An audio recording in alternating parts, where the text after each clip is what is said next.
Good morning, world. This is Terrorist Today, reporting live from Saudi Arabia. My name is Marina Gonzalez.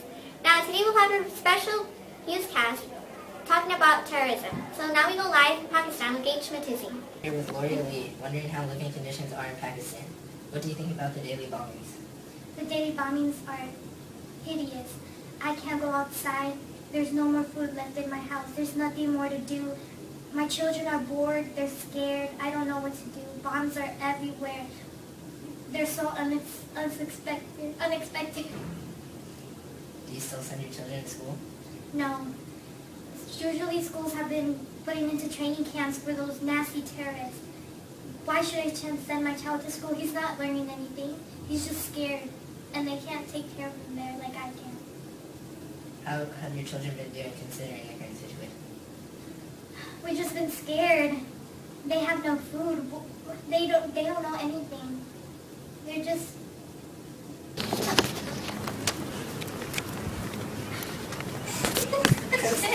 I'm sorry about breaking from your children. I would like to talk to you about your family terrorists. This is a really tricky subject because if I'm caught with you and they know who I am, they'll kill me. You won't let them find out who you are. Okay. I just want to tell everybody. Terrorism. So thank you. Now we will go to the weather around the world with Jenica. Our special today is how weather affects terrorism in the world.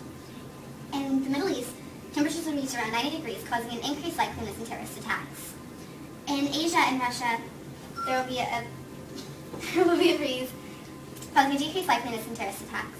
In Northern and Central America, there will be no terrorist attacks today, with a sunny sky and overcast. In Southern America, where the temperatures will reach around 85 degrees, we will have a 15% likeliness of a bombing. In Antarctica, due to global warming, we have a 75% chance of terrorist attack.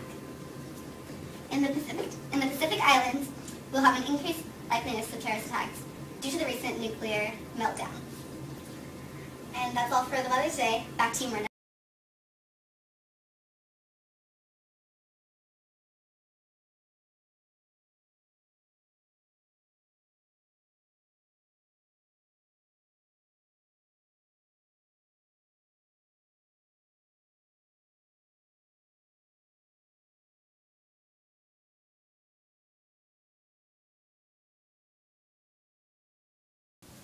Over the years, there have been many terrorist incidents, with the majority of them happening in the impoverished Middle East. Some would suggest that the desire of the people to make change in their society is one of the main causes of terrorism. Anything used to instill fear in a specific situation or people. Without media coverage, terrorism would not be as effective in relaying its message to the world. The discreet planning and member loyalty to the group allow them to continue their attacks without disruption. Some of the ways in which different countries are trying to prevent terrorism is by establishing different groups specially trained to deal with terrorism. 2002, February 16th, Israel. Two teenagers were killed and about 30 people were wounded. Take seriously when a suicide bomber blew up himself at a pizzeria in the shopping mall in Shamwan. A third person subsequently died of his injuries. The Popular Front for the Liberation of Palestine claimed responsibility for the attack. Colombia, December 9th, a car bomb injures 50 in western Bogota. Authorities frame FARC. 2003, September 11th, Sweden. Foreign Minister Anna Lindh dies in the early morning of September 11th, 2003, following a knife attack in Stockholm on the afternoon of September 10th. Mihano Mihlovic is later arrested and sentenced for the assassination. Mihlovic is said to have been greatly angered by Lind's staunch support for the U.S.-led military campaign against Serbia. March 30th, 2003, Israel was the first suicide bombing since the start of the Iraq War. A Palestinian suicide bomber detonated himself outside a crowded cafe in the Mediterranean coastal city of Netanya, wounding nearly 50, two of them critically. 2004, April 8th, Kashmir. Militants detonated a bomb that killed 9, injured about 50 others, including 2 elected officials. The incident occurred at the People's Democratic Party election rally that year. Party chief Abuba Mufidi was addressing the audience when the explosion took place. The Save Kashmir movement later claimed responsibility for the blast. November 3rd, 2004, Tel Aviv, a teenager Palestinian suicide bomber struck on an outdoor market in Tel Aviv, killing at least 3 people and wounding more than 30. The bomber hit the central market at 11 a.m., causing a big explosion using 5 kilograms of explosives. The attack was claimed by the Popular Front for the Liberation of Palestine. The group said they carried out the attack to show that Arafat's illness would not stop the fight against the Israeli occupiers and as a warning to those who talk of reducing the resistance movement. 2005, December 28th, India. 2 or more unidentified gunmen opened fire at the Indian Institute of Science, Bangalore, killing a retired professor of mathematics and wounding 4 others. Thailand, March 27, 2005. 2 bombs used to stop an armored train patrolling in southern Thailand. Terrorists then fired on the November 21st. Lebanon, an assassination of Pierre Amin Gemayel, an anti-Syrian politician and scion of Lebanon's most prominent Christian family, blamed on Syria, Iran, and Hezbollah, despite their denials.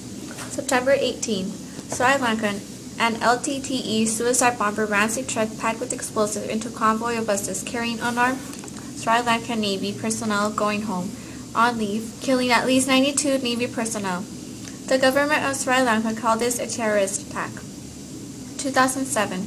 In the Philippines, there were 3 bombs exploded in cities across Mindanao ahead of the ASEAN summit held in Manila, killing a total of 7 and injuring at least 27. October 14. In a suicide attack on a police station of the Amsterdam district, a 22-year-old Amsterdamian of Moroccan origin severely injures 2 Dutch police officers by stabbing them 8 times before he is shot dead by an injured policeman. 2008, Baghdad.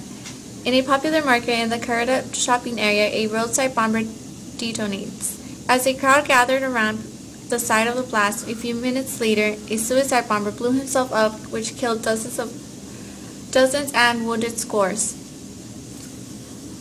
October 8. 3 police trainees and a civilian were killed with 22 wounded in a police bus attack. Unidentified assailants armed with guns and explosives attacked the vehicle on a busy street. Of the injured, at least 11 of the wounded were trainee police officers and the others were civilians.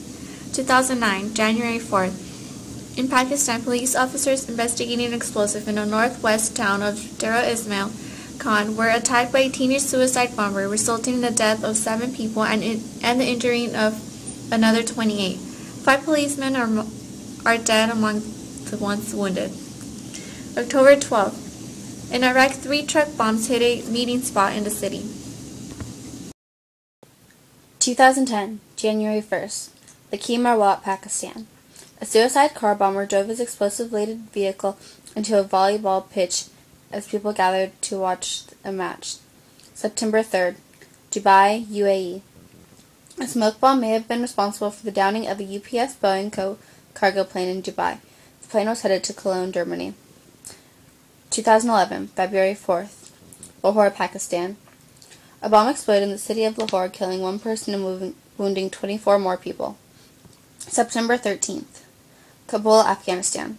Taliban fighters staged a coordinated assault on several major targets in the capital of Kabul. Several militants set up posts inside a shopping center under construction in the city's embassy district. Gunfire and explosions rocked several parts of the city for the better part of the day and continued well into the night. At least 15 people were confirmed killed, including 4 policemen, and more than 20 people wounded. 2012, March 14th. Mogadishu, Somalia. A suicide bomber detonated his explosive vest near the gates of Villa Somalia, the country's presidential palace. Security officials reported at least 4 deaths and 10 injuries after the blast went off near a building used by parliament speakers. The hardline Islamist group Al-Shabaab claimed responsibility and promised further attacks within the capital.